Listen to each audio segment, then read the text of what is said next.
Halo, selamat datang kembali di channel Dunia Buku. Channel yang membahas seputar dunia buku termasuk mereview buku. Hari ini Dunia Buku akan membahas sebuah seri buku cerita sahabat Nabi yang dikeluarkan oleh penerbit Lingkar Media. Buku ini isinya bagus sekali dan yang paling penting harganya yang ramah di kantong.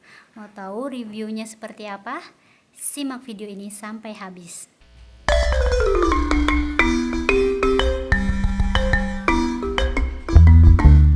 Oke, kali ini kita akan mereview buku seri cerita sahabat Nabi. Serian ini terdiri dari 6 judul, yaitu Abu Bakar As-Siddiq yang baik hati, Utsman bin Affan yang dermawan, kemudian Umar bin Khattab jagoanku, Ali kecil mengenal Islam, Khalid bin Walid sang pedang Allah, Bilal milik suara emas.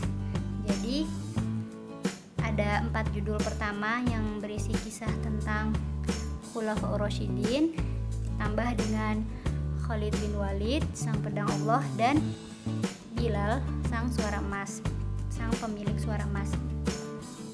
Isinya bagus, konten dari bukunya bagus, dan yang terpenting harganya murah. Jadi di online shop dan di marketplace itu rata-rata harganya sekitar 5.000 sampai 10.000. Jadi untuk satu paket ini biasanya tidak lebih dari 60.000.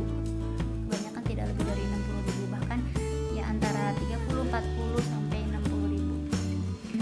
Kemudian juga ilustrasinya sangat bagus sekali. Bisa dilihat di sini. Kemudian juga kertasnya glossy. Untuk harga semurah itu ya, kertasnya sudah glossy. Dan yang jelas juga isinya 2 bahasa.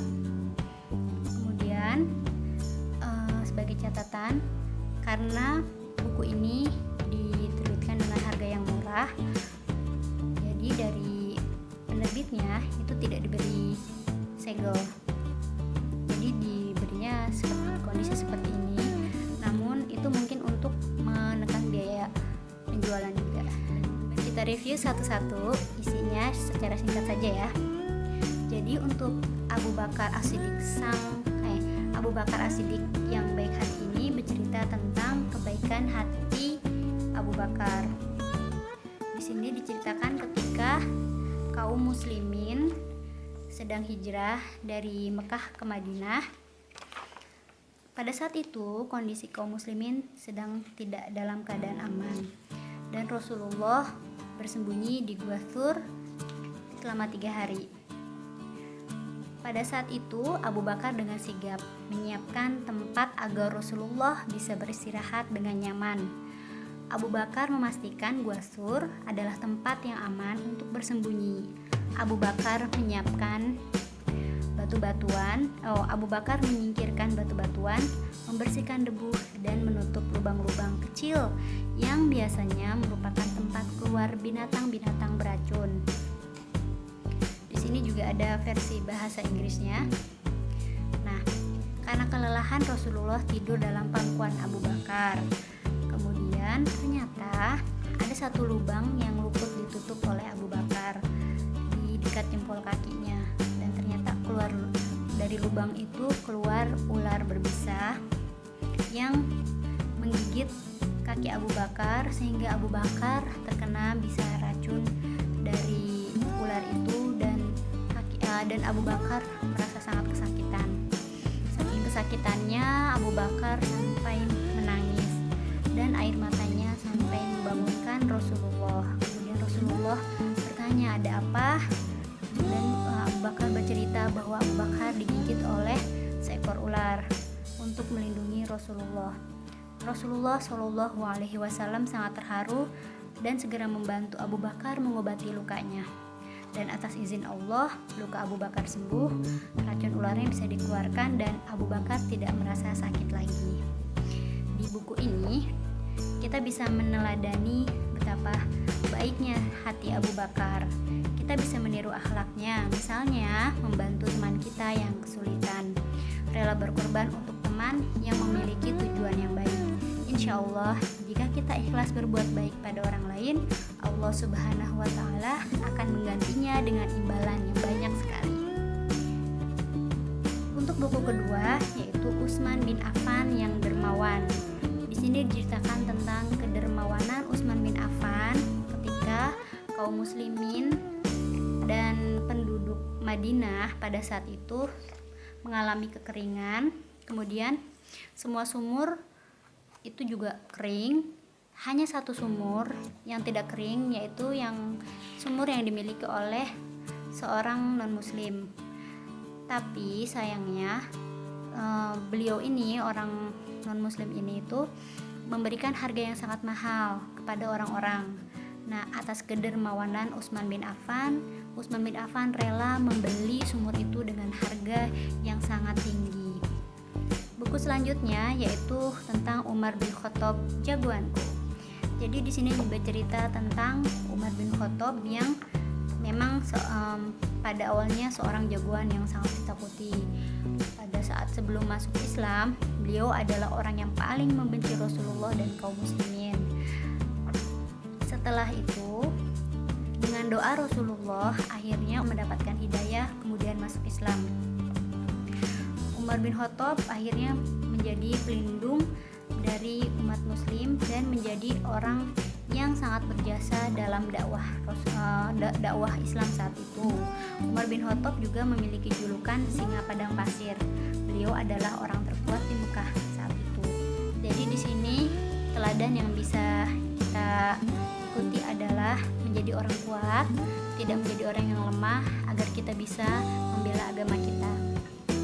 Kemudian ada cerita tentang Ali bin Abi Thalib kecil yang masuk Islam ketika usianya masih sangat belia, yaitu pada saat beliau berusia 8 tahun. Diceritakan Ali saat itu tinggal bersama Rasulullah. Pada saat itu Ali sering melihat Rasulullah sholat bersama istrinya. Kemudian Ali bertanya apa yang dilakukan Rasulullah. Kemudian Rasulullah menerangkan tentang agama Islam, tentang Allah dan sebagainya. Dan dengan kecerdasan Ali dan kebersihan hati Ali, maka hidayah datang pada hati Ali dan Ali menjadi orang pertama dan maksudnya salah satu orang pertama dan orang termuda yang masuk Islam dalam sejarah Islam. Kemudian ada cerita tentang Khalid bin Walid, sang pedang Allah. Khalid bin Walid adalah seorang panglima yang ditakuti. Kemudian pada suatu hari Khalid bin Walid mendengar Rasulullah membaca Al-Quran tanpa disengaja. Kemudian hidayah datang kepada Khalid bin Walid dan akhirnya Khalid bin Walid masuk Islam. Kemudian Khalid bin Walid ditunjuk menjadi pemimpin perang pada saat perang Mu'tah, memimpin pasukan muslim yang hanya berjumlah 3.000 orang. Sedangkan pada saat itu pasukan Romawi ada 200.000 orang. Bayangkan perbedaannya itu sekitar 197.000 orang. Namun dengan kecerdasan Khalid bin Walid bisa membuat strategi perang agar pasukan muslim terlihat banyak. Jadi tanpa berperang, akhirnya pasukan Romawi merasa takut dan mundur sebelum berperang. Jadi pasukan muslim bisa mengalahkan musuh pada saat itu dengan strategi yang sangat cerdas dari Khalid bin Walid. Nah, sejak saat itulah Khalid bin Walid mendapat julukan pedang Allah. Kemudian yang terakhir tentang Bilal, pemilik suara emas. Di sini diceritakan Bilal adalah seorang budak yang masuk Islam. Namun pada awalnya Bilal mendapatkan banyak sekali cobaan dari majikannya dan alhamdulillahnya Abu Bakar memerdekakan Bilal. Kemudian cerita berlanjut ketika Nabi membangun sebuah masjid. Kemudian Bilal adalah orang pertama kali yang mengumandangkan azan sebagai seruan untuk kaum muslimin sholat. Itu tadi review tentang seri cerita Sahabat Nabi. Semoga review ini bermanfaat, dan jangan lupa saksikan review video-video lainnya dari dunia buku. Terima kasih.